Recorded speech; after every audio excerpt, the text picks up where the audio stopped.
Badiucao, because you have used, as I said, your art to question the regime for many, many years. And I just want to ask you whether you think something is different about this moment.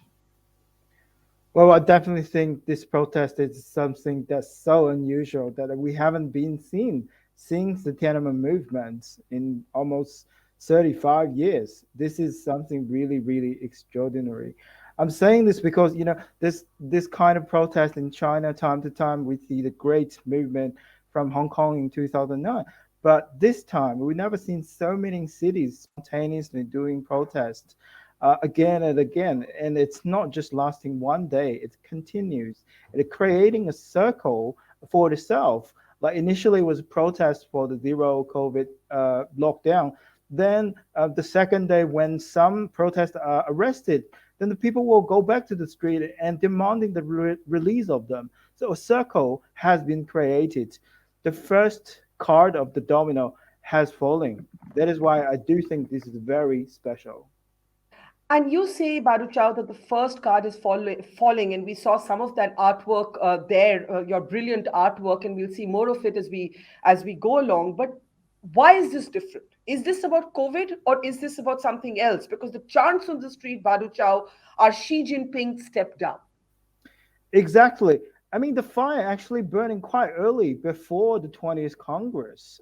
There was this alone protest in Beijing who kind of set a fire on the bridge and putting this giant banner calling the end of the zero COVID as well as calling democracy and Xi Jinping stepping down.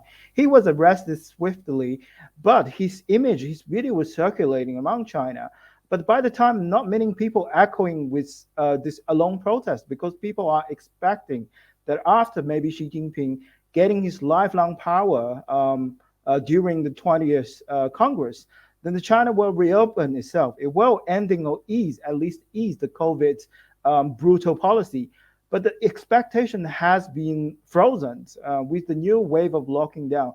It's really pushing the limitation of people's expectation. The economy is freezing. The young generation, particularly young generation, just don't see the future for themselves. So that is the triggering. But also we see one of the first protests actually happening in Urumqi, Xinjiang, where millions of Uyghurs being sent into the concentration camps.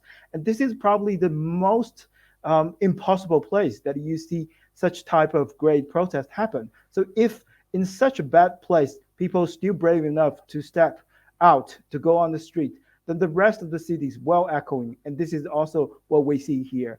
But I also want to highlight this, this is not just Han people, Chinese protesting. We see the uniting between Uyghurs and Han in Urumqi. This is a national-wide campaign. This is a country that hasn't pretended to be a democracy. This is a country where an estimated 1 million Uyghurs have been in internment camps, and hence Badu Chao's point that protests are happening in those areas as well is very, very important. But the world hasn't been able to do very much. By the way, if we take those banners off, that's some of Badu Chao's brilliant artwork. I just want to, can we take the banner off so we can see it properly? Just want you all to have a glimpse at how his images have actually taken on issues of democracy and curtailment. Look at that. That's a tank dressed up in a PPE kit with a single person standing in front of it. Tiananmen Square really reimagined there in Baruchao's artwork. And those are the A4 blank sheets that young people are standing with, to which Jasmine made a reference. Extremely stirring artwork there by Baruchao. We're all having a conversation that is academic in some ways. But for you, you are a dissident. And there is a cost, as it were, to being a dissident. And I want you to speak a little bit from your personal experience, what these last few years have been for you. Have you felt scared for yourself? Have you felt scared for your family? What are the kind of pressures that have been brought to your doorstep? I'm sure our audiences here in South Asia in particular would love to know. Baricha. Well, I have been kind of self-exiled for quite a long time that I will not be able to come back to China or even near Hong Kong without being arrested or disappeared by the National Security Police. My family in China have been harassed by the police all the time. Even when I'm, thousands of miles away from China doing exhibition in Europe, in Australia, in America, that the Chinese embassy and the consulate will constantly throwing pressure and harassment to me personally, but also to the local government, to the museum. to the gallery to stop my exhibition.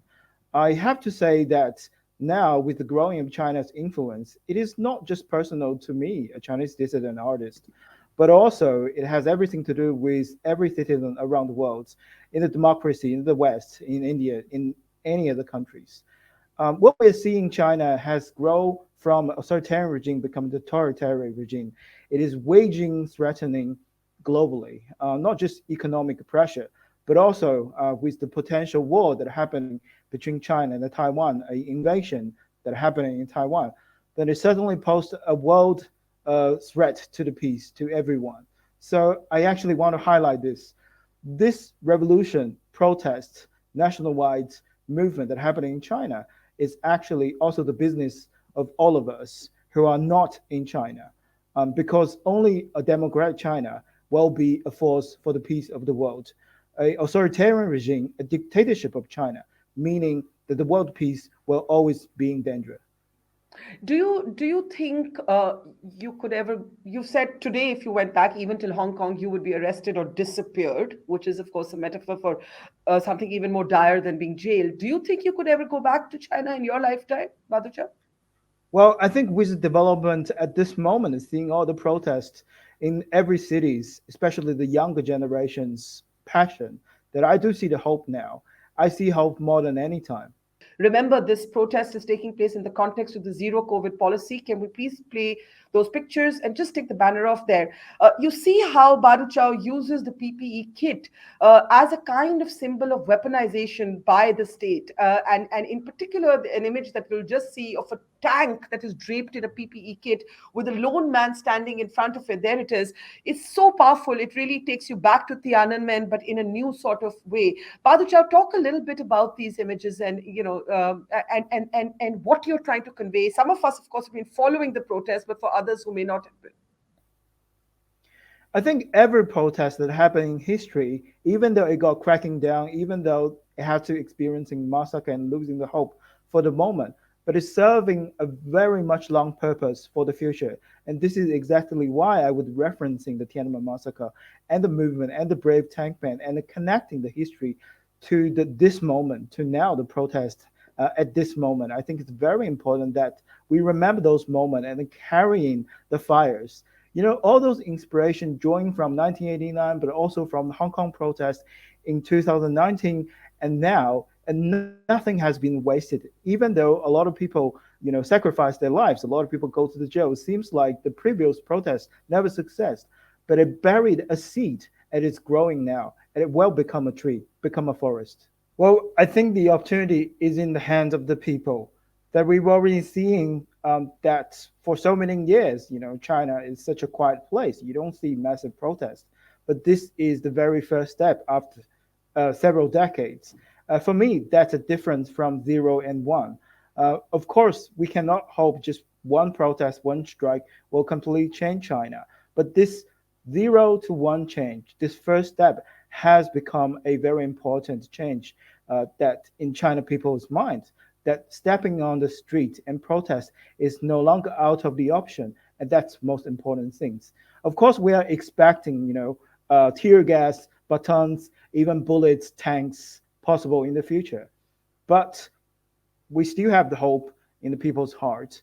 And I want to highlight, this is not just about China's rights, it's about universal human rights.